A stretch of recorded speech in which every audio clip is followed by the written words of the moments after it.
तर ठाकरे गटाचे आमदार वरुण सरदेसाई हे मुख्यमंत्र्यांच्या भेटीला मतदारसंघातील कामांसाठी फडणवीसांच्या भेटीला पोहोचलेले आहेत।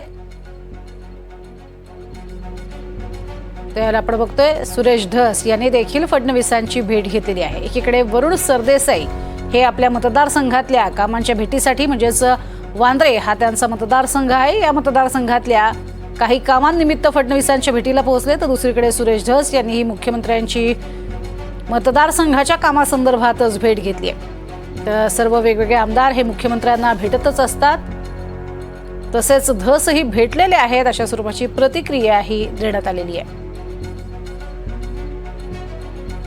एकीकडे आपण बघितलेलं आहे चंद्रकांत पाटील यांनी सगळ्या ठाकरे गटाच्या खास करून आमदारांना चॉकलेट दिलेलं होतं। आदित्य ठाकरे यांची भेट घेण्यासाठी ते पोहोचलेले होते, तिथेही वरुण सरदेसाई होतेच, त्यांनाही चॉकलेट त्यांनी भेट दिलेलं होतं। आणि त्यानंतर आता वरुण सरदेसाई हे फडणवीसांच्या भेटीसाठी पोहोचले। दुसरीकडे सुरेश धस हे देखील फडणवीसांची भेट घेण्यासाठी पोहोचलेले होते।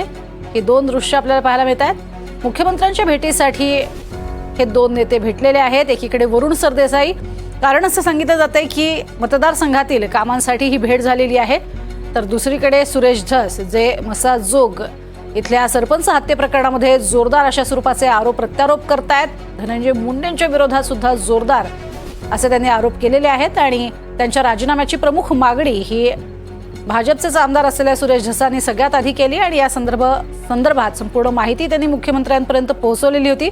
मात्र यावेळची जी भेट झालेली आहे ती मतदारसंघातल्या कामासाठी झालेली आहे असं त्यांनी स्पष्ट केलेलं आहे। आता वरुण सरदेसाई यांनी सुद्धा नेमकी कशासाठी ही भेट घेतलेली आहे या संदर्भातलं स्पष्टीकरण ते लवकरच देतील।